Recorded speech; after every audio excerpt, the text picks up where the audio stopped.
welcome to Kitchen Quest number 3, Focaccia Bread.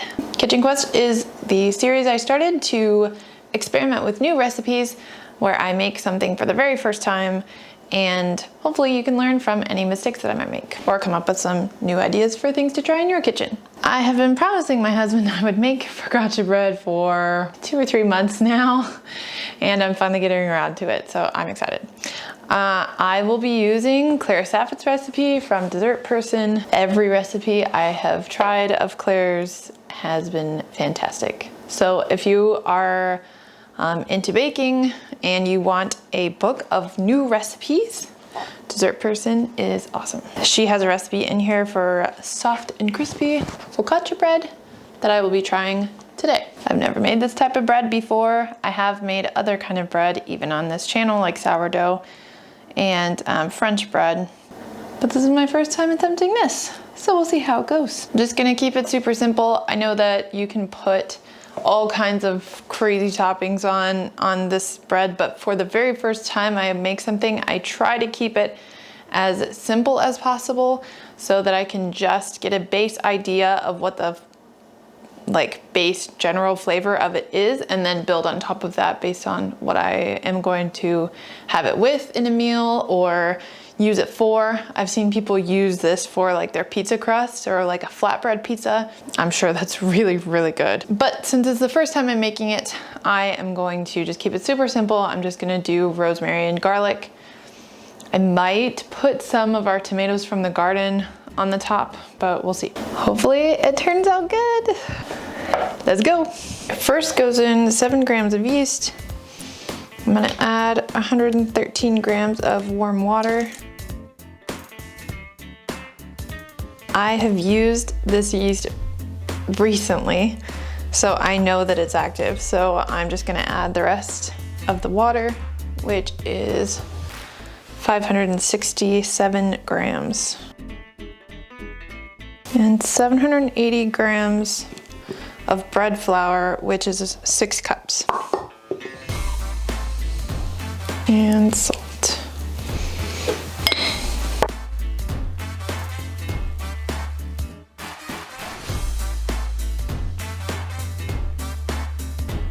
I'm gonna let it mix until a loose dough comes together, about a minute. Okay, and then we're going to mix it, knead it. And we're going to knead it on medium-high speed for 5 minutes.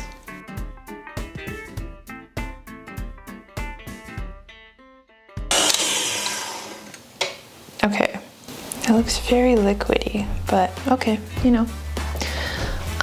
Then we're going to cover it and let it rest with a damp towel for 10 minutes. Okay, it's been 10 minutes. I'm gonna take the towel off and mix it on medium-high until it comes away from the side of the bowl and is elastic.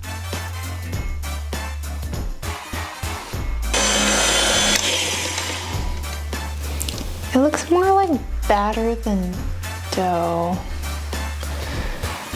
I don't know if I did it right. Okay, so it says at the bottom, the dough will probably seem unbelievably wet and sticky, almost batter-like. Yes.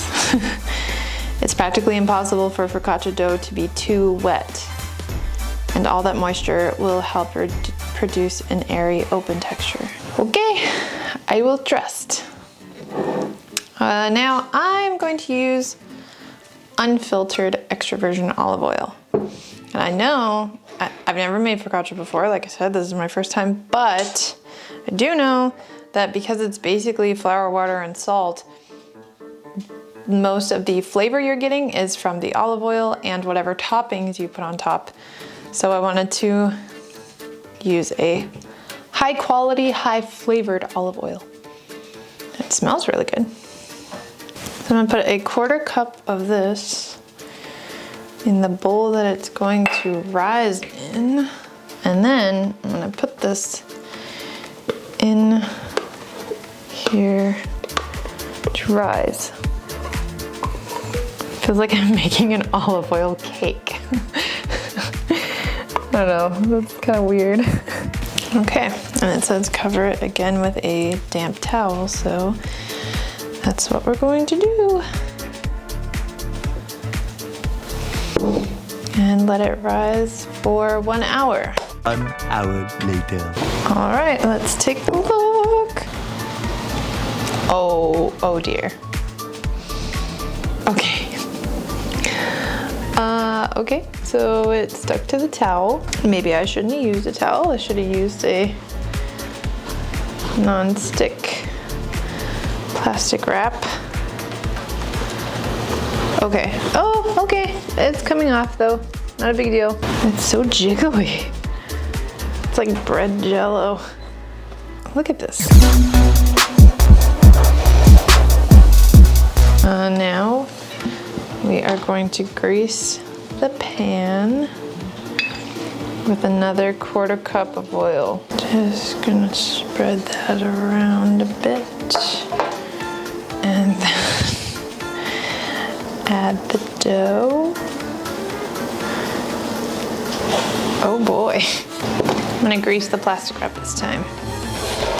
So the way that I do it is I pull it out super long and I'm just gonna spray it with cooking spray. Cut it off and then put it on top.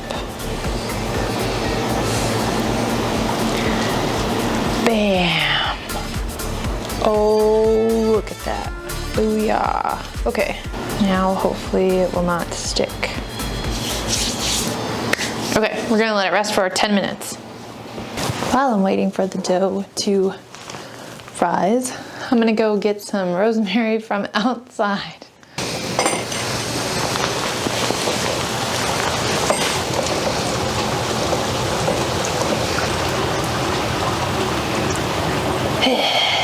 Washington rain.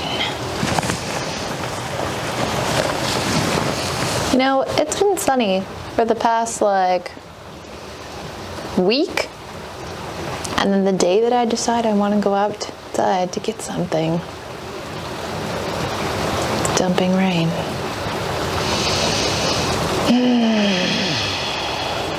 Okay.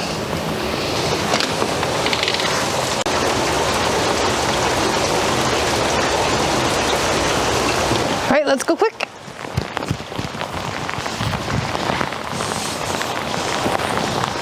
Okay, that's probably enough. Nailed it. Victory. I'm just gonna take the leaves off of the rosemary and chop up some garlic. Time for the final steps. The oven is preheating to 450 degrees, and now it's time to dimple the dough. So let's see if ooh, yes, the pan worked, it seems like. Much easier than the towel, that's for sure. That worked pretty well. Would recommend. Okay, so now we get to do the fun part that I have been looking forward to, which is called dimpling the dough. And you kind of take your fingers with like a claw, and I guess I'll get some oil so my fingers don't stick. And you just make little dimples with your fingers. Okay, yeah, this is fun.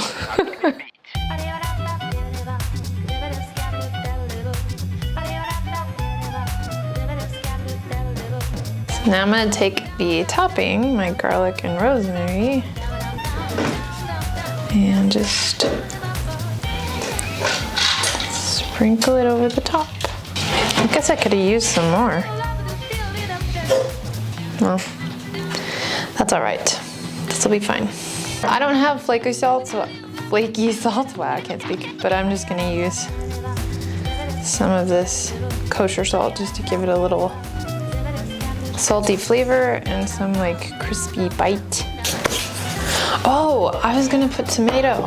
Ooh, this looks like a good one. Okay. Thinly slice some of this. tomato and add it to like one side. There, I'll just do a little like corner for experimenting. It looks really good. We'll see how it turns out. It's gonna go in the oven on the bottom third of the oven for 20 minutes at 450. And then it goes up to the top rack for 5 more minutes. So that like the top gets nice and brown. Okay. See you in half an hour.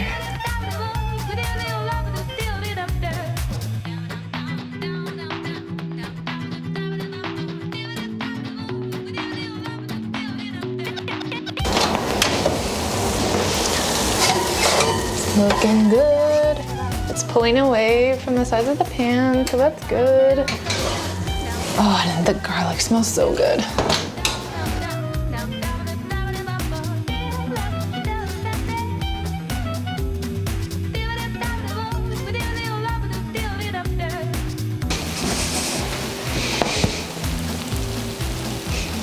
Oh my gosh, it looks so good. I'm excited. Okay, I have to let it rest for 10 minutes now. That's so long. Okay. Later. It is time. I'm gonna put it on the cutting board so that I can cut it and try it. And then I'll let it cool on the wire rack. I'm not so impatient. So that's what it looks like.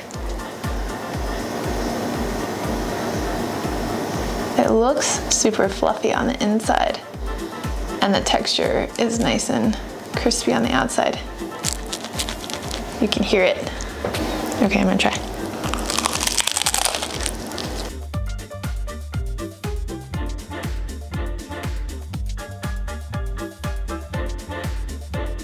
Oh, dang.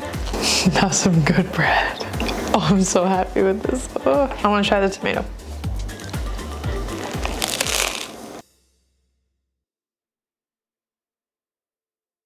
I actually don't like the tomato very much. It's too sweet. I like it plain better.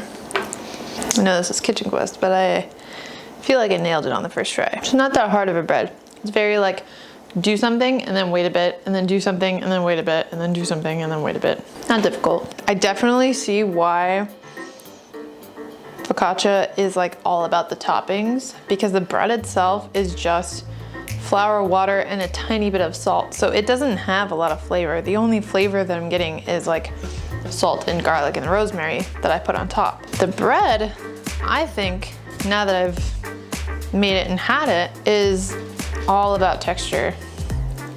Like it's gonna add so much texture to whatever you're making with it. The inside is fluffy and soft, the outside is crispy. So like dipping it in soup or using it as a sandwich bread, because it's gonna be all about whatever you put it with, not like flavor-wise. Flavor is gonna come from whatever you have it with, and this is gonna be your texture. And I will definitely be experimenting with this in the future. This leaves so much room for creativity because it's just a like texture base of bread. I'm immediately thinking of all the things I can add it to. I'll put the recipe in the description, but I'm pretty sure that the recipe calls for an 18 by 13 pan, which is a little bit larger than what I used, which is why I think that when I initially put it in the pan, it already took up the whole space of the pan and I didn't have to. The instructions tell you to put it in the pan and spread it out a little bit and then let it rest for 10 minutes and then come back and spread it the rest of the way.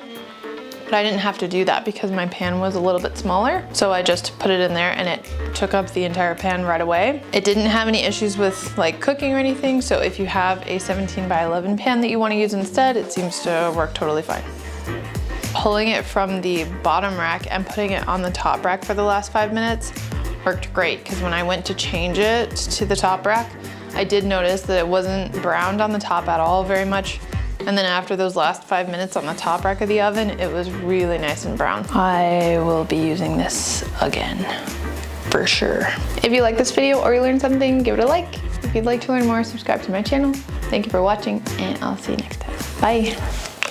I'm not even really hungry, but I can't stop eating it. It's so good. The texture is so crispy and then soft. It's good.